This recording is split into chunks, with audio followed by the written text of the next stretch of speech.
I just finished editing and uploading the last part, and in the mail comes what we need for this part. So for our next upgrade we're doing to the DT, we're gonna throw in some Boyesen reeds. So kind of half an upgrade, kind of half something I was wanting to do anyway. The big benefit to these guys, aside from apparently having a performance increase, these are made of some sort of fiberglass, I believe.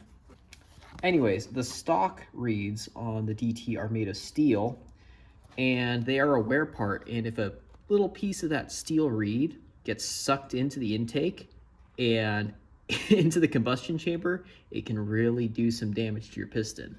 Not that these wouldn't also damage your piston, but probably a lot less. So it's more a preventative maintenance thing, and I have no idea what the condition of the old reeds are. So we'll just pop them in. In order to get to where the reed cage is, we're gonna have to take the intake off here. So we just gotta pop the carb out and then undo these 4 bolts. I was actually meaning to come in here anyway, because as you can see, there's kind of a wet buildup of gas leaking through here. So I'm guessing I have a bad gasket between that intake and the cylinder. And I was noticing I was having some bogging issues and some like engine screaming issues, really kind of weird running conditions that are kind of indicative of an air leak. And I'm suspecting that might be the cause. So while we're in there, we're gonna replace that with a brand new gasket. I just happen to have one, so why not? So to get that carb off, we're gonna have to take the slide out by unscrewing the cap here, and then we'll take off these 2 clamps, and we should be able to just twist this off and take it out. We also have to take off the fuel line here. One thing I learned way too late with wrenching on bikes is for all these Japanese bikes, they come with these screws that look like Phillips head screws, but they're actually called JIS, Japanese Industry Standard Phillips style screws. And you can actually buy specialized screwdrivers to take them out. Mine are made by Vessel from Japan, but you can get some pretty affordable ones from Tusk, from Rocky Mountain ATVMC. You would think it's not too big of a difference between your standard like number 2 or number 1 Phillips, but the bite that the actual JIS bit gives you is substantial, especially on these old Yamahas. They like to put Phillips head screws. For instance, here's one holding the case together. So yeah, actually a really good investment. They don't cost much these days, especially those Rocky Mountain ones. I think they're only like 20 bucks. Just a little tech tip there. So we'll go ahead and loosen up these clamps holding the carb on. They don't have to come all the way off. They just have to get loose enough that we can get the carb out of there. Now let's try removing this fuel line. Really weak spring clamp there. Pull it out. I like to use one of these golf tees just to plug the fuel line. Keep it from being too messy. Oh. Well, sometimes it works anyway. Our fuel's off, so we just have a little bit of a fuel leak. It'll stop eventually. From there, we can tip the carb out a little bit and remove this slide cap.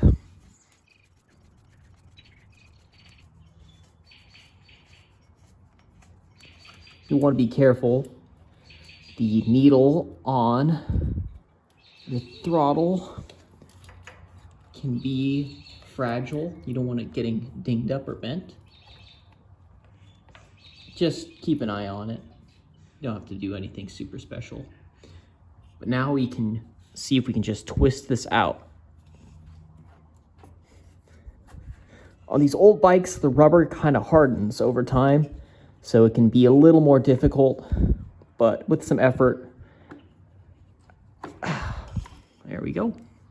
Carb's removed. Just put it to the side here. Next, we just have to undo these 4 screws to get the reed cage off. along with the intake, and then we can go to the workbench. Get this clamp out of the way. It's always good to save these. I've noticed with these Yamaha clamps, they're actually kind of skinnier than your average hose clamp, so they can be kind of hard to replace if you lose them. So keep track of these guys. We just got 4 10mm bolts here.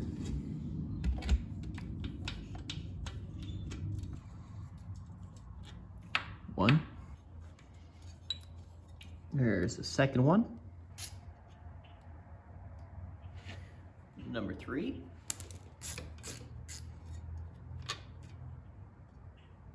There's the last one. And here is our intake boot. Should be able to get our reed cage out as well. It's kind of stuck on there. Might have to tap on it a little bit. Sometimes these old gaskets have been baked on there for so long they need a little bit of percussive persuasion. There we go, no problem. We got a reed cage right there. So this reed cage is a good example of where these JIS screwdrivers I was talking about earlier come in handy. These should bite better than a normal American like number 1 or number 2 Phillips. Yep, there we go. We'll just break them loose for now.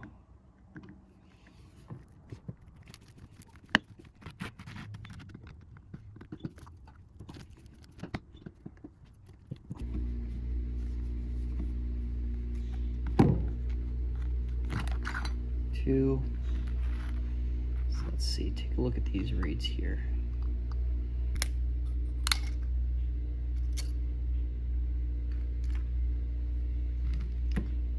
Let's unbox our Boyesen reeds.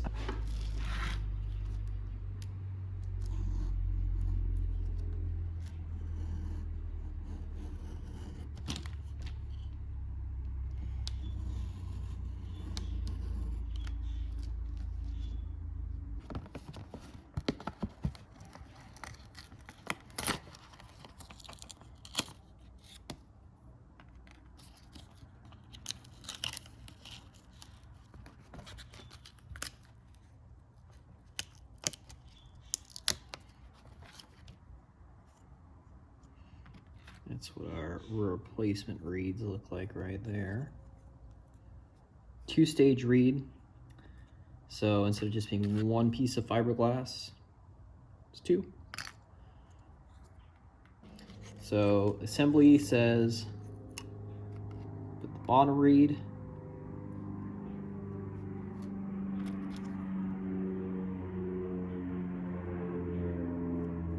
the top reed, then this, they call this a rev plate. Doesn't matter which way the rev plate goes on there. Okay.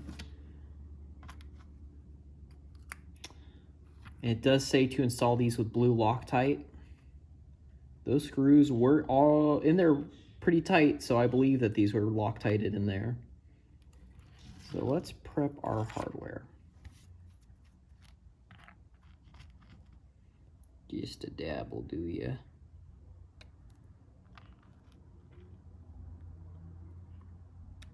So I got the screws put in there. We're just gonna repeat that process on the other side here. This is the other side of the reed block. This is what I was more concerned about. This side is made of a very thin sheet of steel. It's pretty rigid, but as I said, reeds are a wear part.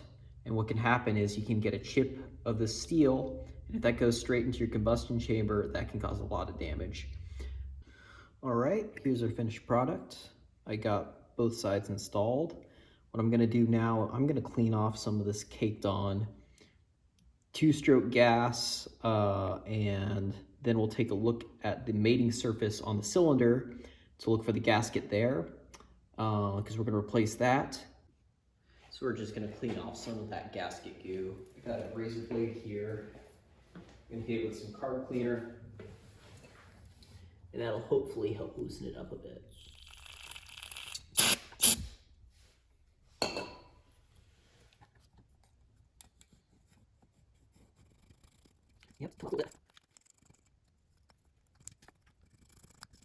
For the sake of comparison, here is the new gasket, here's the old gasket.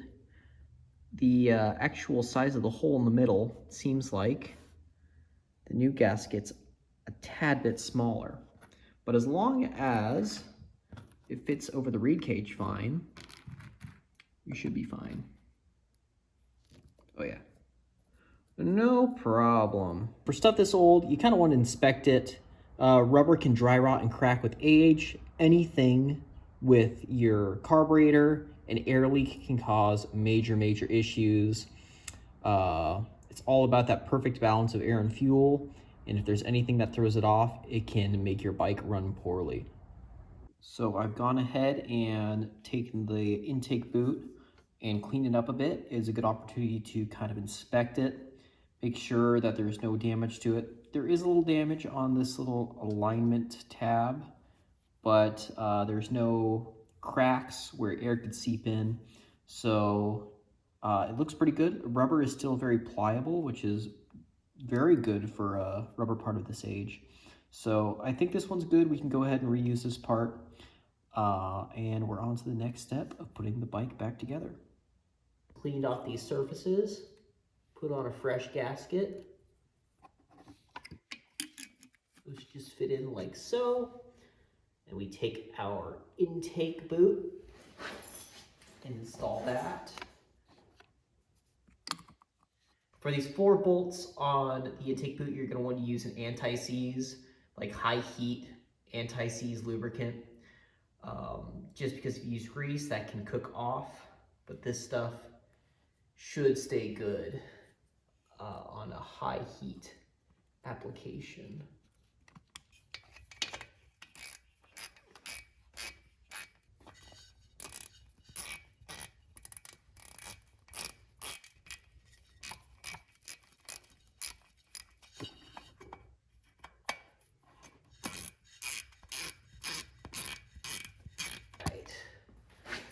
Now the bolts are somewhat tight.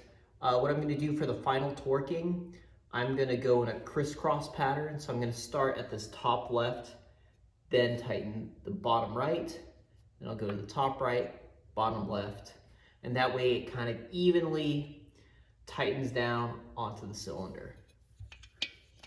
Now that feels just about snug, but not overkill. So now the next step is to put the carb back on and see if it'll fire up. I will be using a tool that I've made that helps put these carbs back into place when the rubber's hardened up a little bit. And I'll show it off here. One thing that really helps to get these carbs seated back in this older, sometimes harder rubber is to grease up the inner lips so the carb kind of slips in there. Don't need to use a lot. In fact, I'm fairly conservative with the amount of grease that I put in there, just because I don't want it getting sucked into the combustion chamber. And again, I recommend white lithium grease for this if you can find it. That typically plays pretty well with most rubbers and doesn't break it down as quickly as some other greases. Next thing, I like to actually put in the slide first. Now there's 2 sides. There's the side with your notch for your idle screw. Then there's this side that has the notch going all the way down. You want to make sure you have those matched appropriately. You can see this idle screw pops out here, and then you have this other notch that comes up way higher.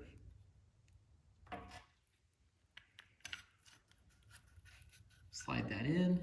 You never really want to force anything when you're working on a carburetor. It should all go together pretty easily. Capture thread on. Slide there.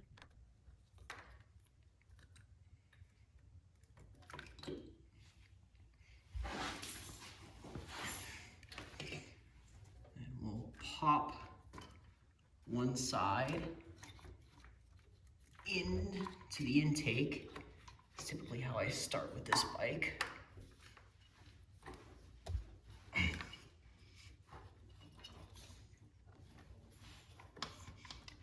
There we go. So now you'll see we're encountering a problem.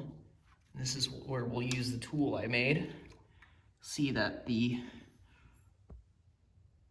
air filter side, this boot is kind of folded over. It's not seated over the carb. So I've gone ahead and I've taken a really cheap screwdriver that comes with like a grill. I bent it into a hook. I've ground it into a point so I can kind of maneuver that in here. And you don't want to pierce anything inside this because it is a little sharp, but you just want to guide the lip of that air boot over and around until it slips over the other side of the air filter, and there it goes. So now we got the carb back on there. We'll slip our fuel line back over.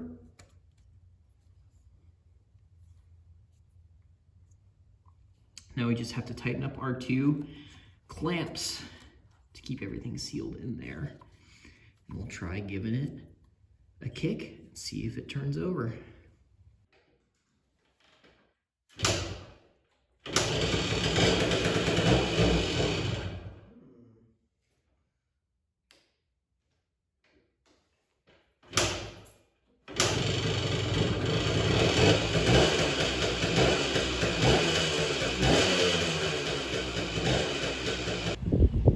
Now I'm out at the area where I can go ride. We can open this up, see how these new reeds work, and see if my idle issue's fixed or if I still have some problems.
Supposed to be a post-ride report on site at the riding area of how the reeds changed the bike's riding characteristics, but I reviewed my footage and the wind noise makes it practically unwatchable. So I'll just break it down really quick here. Basically, the reeds made the bike a lot more pipey. It's happier in the high RPMs, but it lost some of that download torque, which is nice to have for those endurance races.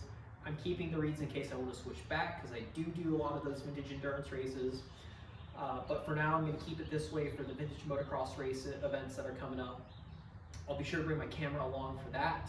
I'm still working on the jetting of the bike. It felt a little bit lean off throttle. It was starting to kind of have that lean runaway, high RPM off the throttle chop, and it was kind of slow to return to that idle. So I went ahead, I put a fatter pilot jet in there. It's got 27.5 in there as opposed to the 22. The 27.5 is the jetting spec they recommended for the MX175, the off-road only version of this bike, as opposed to the DT175 came with kind of a neutered emissions, lean pilot jet. So hopefully that'll make it perform a little bit better off throttle. It won't be screaming so much. But apart from that, I'm going to run the bike in this race that's coming up this weekend. Time's really gotten away from me, but I'll be sure to bring my camera along with me to show you guys what bikes are at the event, how this bike performs in the event, and what more we can do to improve it. So I'll see you in the next video.